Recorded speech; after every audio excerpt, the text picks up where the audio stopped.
According to data from the Innocence Project website, their clients who they exonerated have spent in total 3,874 years in prison for crimes they didn't commit. Race has played a huge role in wrongful convictions, with 58% of their clients being black, 33% white, 8% being Latina, and only 1% were Asian. 63% had been wrongfully convicted based on misidentification by eyewitnesses, 53% through forensic science techniques, including giving false and misleading testimonies, which lied or exaggerated how the evidence was linked to the accused.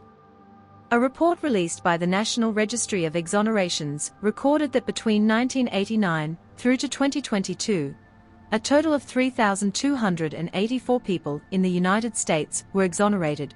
1,226 of those were for murder, 585 for drug possession, and 357 for sexual assault. Glenn Simmons served the longest sentence in American history for a murder he never committed.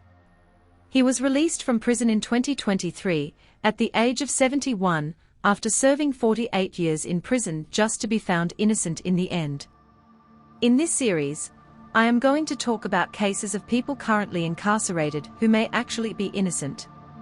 If you enjoy this content, then please like and subscribe to see more weekly uploads. Jamie Jim Melgar had been born in Guatemala before moving to Houston, America at the age of 3. He went to the same high school as Sandra Melgar, and they both fell in love with each other, graduated together in 1978 and got married in 1980. Sandra went on to become a licensed vocational nurse and Jamie was a computer programmer. Sandra suffered from a range of illnesses, including arthritis, lupus, epilepsy and had undergone hip replacement surgeries, needed a walking stick and was unable to hold onto things usually and suffered from frequent seizures and at one time been confined to a wheelchair due to rheumatoid arthritis. Due to all of this she had to quit her job. Jamie and Sandra had one child together, a daughter called Elizabeth in 1985 and were both Jehovah's Witnesses and were known well among their friends and family as being really close and loving and always friendly to everyone. Their 32nd wedding anniversary was on the 12th of December 2012, but on the day of it, Sandra had been too ill to celebrate it so they had waited until the 22nd of December to celebrate their anniversary. That evening, Sandra and Jamie had gone to their usual Mexican restaurant, Los Cocos, and left there at 9:05 p.m. During their drive home, they stopped at a store to buy Coke and Sprite then drove home. Sandra remembered that during their drive home, another car had been following them after leaving the store, but when they were close to their home, the car drove off in another direction. She said once they got home, they both went in through their garage door, got naked and sat in their jacuzzi, where they sat talking for 2 hours. Jamie then told her he was going to let their dogs inside as he could hear them making noise outside, so he got out of the jacuzzi to let their 4 dogs inside, while Sandra stayed in the jacuzzi. After a while, she noticed he didn't return, so that's when she got out and put on some clothes and lotion. Then everything went blank for her. The next day, the 23rd of December, Jamie's brother, Herman, and his family, got to Sandra and Jamie's house at 4:30 p.m. for their arranged Christmas get-together. As Herman knocked on their door, there was no answer, so he went around and noticed that their garage door was open, so he entered the house through there, then let his family in through the front door. As they got in, they all heard Sandra screaming for help, so they all ran up into the main bedroom, and at the closet door, they found a chair had been wedged under the doorknob of the closet, so Herman removed the chair and opened the closet door, where Sandra was inside laying face down on the floor, and her hands had been tied behind her back with a bathrobe belt, and her ankles were tied with a scarf. The ties were so tight that Herman had to use either a knife or scissors to cut them off of Sandra. Straight away as she was untied, Sandra rushed around looking for Jamie before he was found in his own closet. His legs were tied up with a telephone cord and there was a rope loosely tied around his stomach. In his closet was Jamie's gun, which was not used. Seeing her husband dead, Sandra was hysterical. The murder weapon used to kill Jamie, which was a knife from their home, was laying in their jacuzzi along with towels and a white blouse.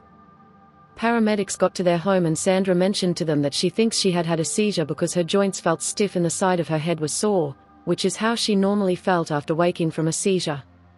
Police at first had believed that because the drawers were found open and stuff scattered around the scene of the crime, It may have been a burglary gone wrong. Detectives decided to bring Sandra in for questioning. She would tell them how she woke up in her closet, tied up and unable to even move as her body was stiff and sore and her head was in pain before she fell asleep again, and that she was in there for 14 hours before being found.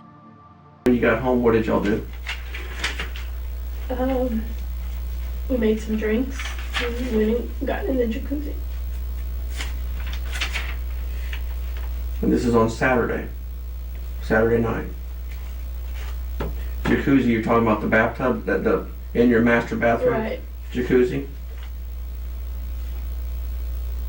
Both y'all got in the jacuzzi? Yes. Okay. And then what? Stayed there for about maybe 2 hours, talking and drinking. That's it. What were y'all talking about? We were supposed to be celebrating our anniversary. He got out once to go get ice and then came back and then said he was going to move the dogs because they were barking too much. What was he wearing? The towel. Okay. That was it. So he went and got ice, and you say move the dogs. I think he took my fuzzy shoes. I'm not sure. Okay. He got out and said he was moving the dogs to the office because when they're too loud, we don't want the neighbors to complain. So he moves. So that's what he did. And he just, it was taking a while, so I got out and was going to get dressed or change in my closet. And I went in there and I started to change. And that's all I remember until I woke up. And then I remember I woke up and I thought I had had a seizure because my muscles hurt and my head was just hurting real bad. And usually, lately I've been having trouble with controlling my seizures. So I dozed off again. I just fell asleep again. Until several hours later I woke up and realized I was tied up. And I tried to flip over because my left side was asleep. I'd fallen asleep. So I tried to flip over and then I kind of got stuck where I was for the rest of the time. That's all I remember. That's it. I mean, I would tell you more if I remembered more. I just don't. It's just. So the turn it on. jacuzzi was making noise. It was pretty loud. Mm-hmm. And you couldn't hear anything over that. I didn't hear anything. Hear anybody scream? No. Hear the dogs? Well, you could hear the dogs bark. Yeah, because they were right outside our window. Okay, what does he do at that point when he finds you? He tries to untie me, and he couldn't. And So he gets right, sees you in the closet, walks right in? no, the chair was blocking it. There was a chair. I usually keep that chair inside, screaming. And Carmen came running in, and she couldn't tie me either. And I said, "There's some scissors, and we keep scissors in one of the drawers."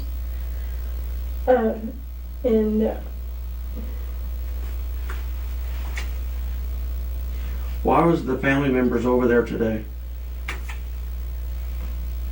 My husband had invited them for lunch, for dinner. Your husband did? Mm-hmm. When, tonight or? No. A couple days ago, I think.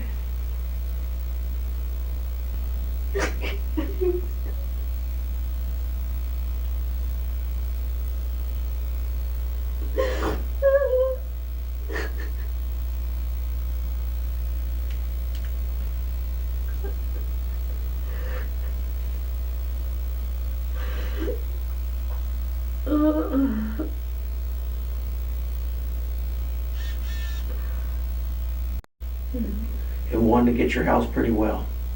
Okay? Your front door was locked, your back door was locked. Nobody came in Okay. through the garage. Mhm. Okay? So, we worked hundreds and hundreds of murders. Mhm. Okay? And sometimes we work cold-blooded killers Mhm. that just on the street that would just kill somebody for nothing. Okay? Then sometimes we work murders that they're in an argument and something happens. Mhm. Okay? There's two different types of people. You understand? Because if you argue with somebody and you lose it, your No. temper and an argument That's happens. not what happened.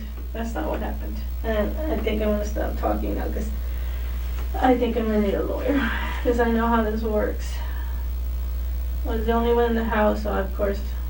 We're trying to figure out what's going on. You understand? And you're in the house and your husband's in the house and your husband's dead. Okay? I know that. I know that. So, I know how it looks. But I was also tied up, and I couldn't. That's just. So you said you hadn't had much to drink. You're coherent, right? Mm-hmm. So I mean, what are you hearing before you said that you blacked out? Nothing. Nobody running, nobody saying anything, shouting. No. Nothing.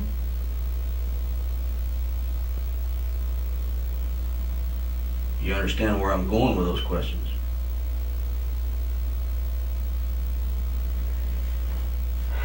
I understand, but I didn't hear anything.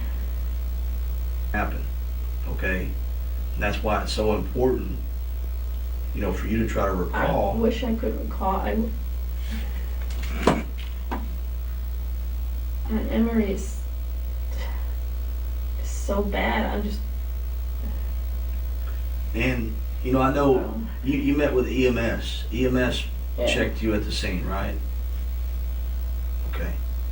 And only you can tell us if you're hurting somewhere. It's like I ask you, where you have pain.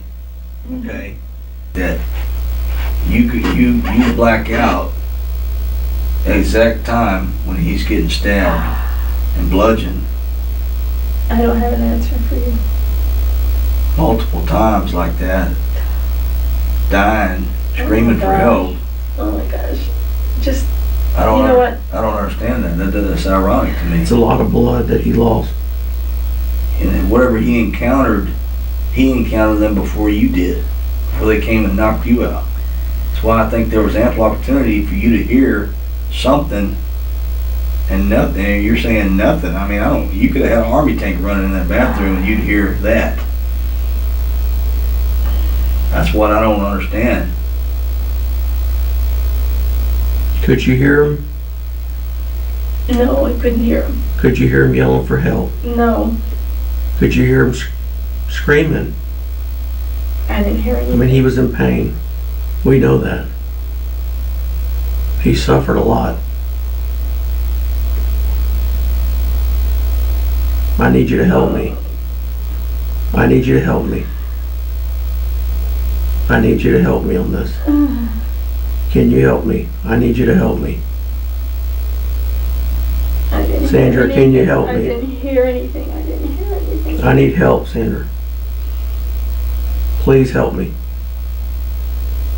Screaming after screaming after screaming, he's in pain. I need help. Help me, Sandra. Help me. Tell me, your husband's a nice guy. He went through a lot of pain. Help me. Sandra, I need help. Please help me, Sandra. Sandra, help me.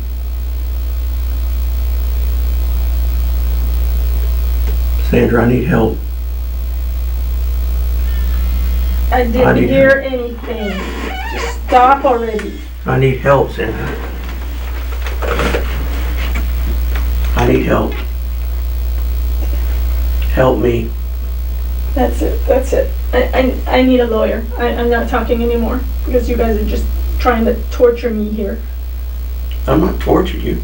I'm asking for help. That's it.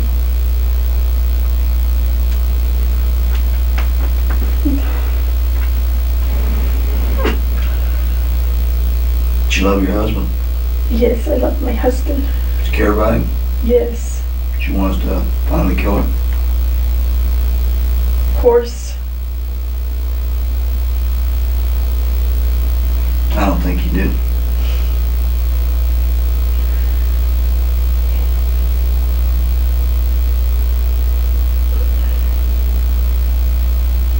Did you kill your husband? No, I didn't. Did you have anything to do with your husband's death? No. How often do you have seizures like that?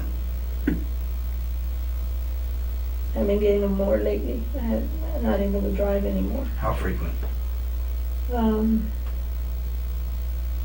least once a month, maybe. The auras, I get them all the time. Do you take medication for that? Okay. And when was the last time that you had one of those before today?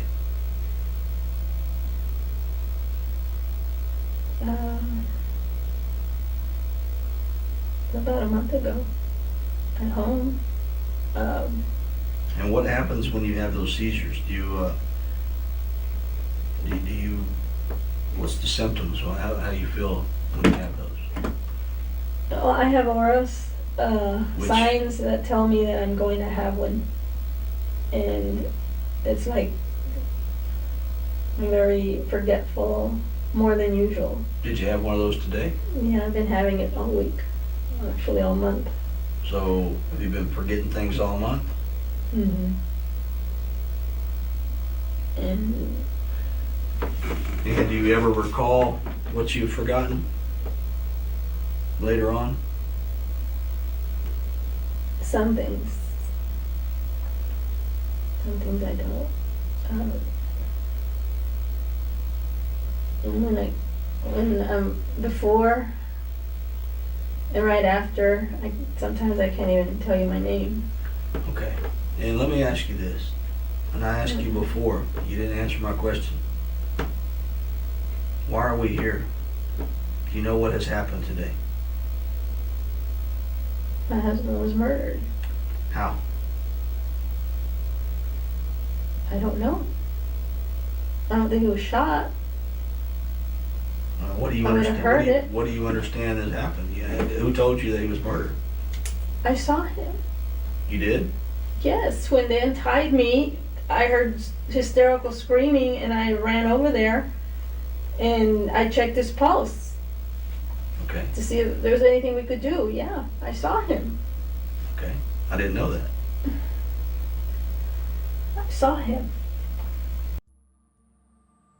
The autopsy showed that Jamie had been stabbed and cut 31 times and had a number of blunt force trauma injuries to his head and face.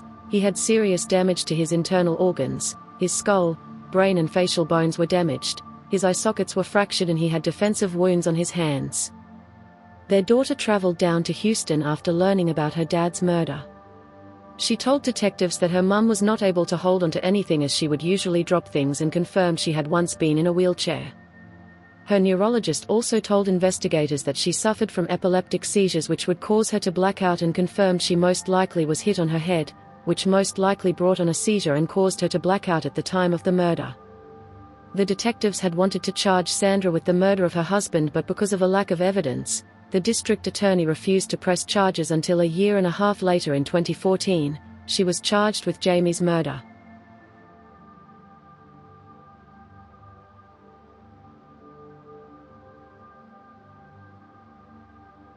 On the night he had been murdered, Sandra said Jamie had left their jacuzzi to let their dogs in, who had been barking. Detectives spoke to their neighbor, whose house overlooked their garden. They said they were always complaining about Sandra and Jamie's for dogs because they were always barking and whining, but confirmed on the night of the murder, they heard no barking noises at all. She also refused a polygraph test which made investigators believe she was guilty. Her hands had been tied behind her back the whole time in the closet, and so tightly that they had to be cut off of her, but it's been claimed she had no marks or bruises at all on her hands or ankles from being tied for so long. It's also believed that there were no signs of forced entry into their home, and ultimately, police concluded she had faked the crime scene.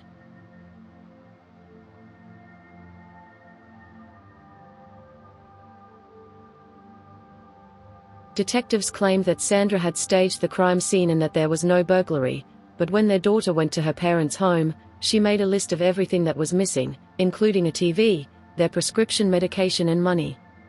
She also found a backpack in the garage underneath the car which had their Xbox, jewelry and video games inside, all stolen from the Melgar's home.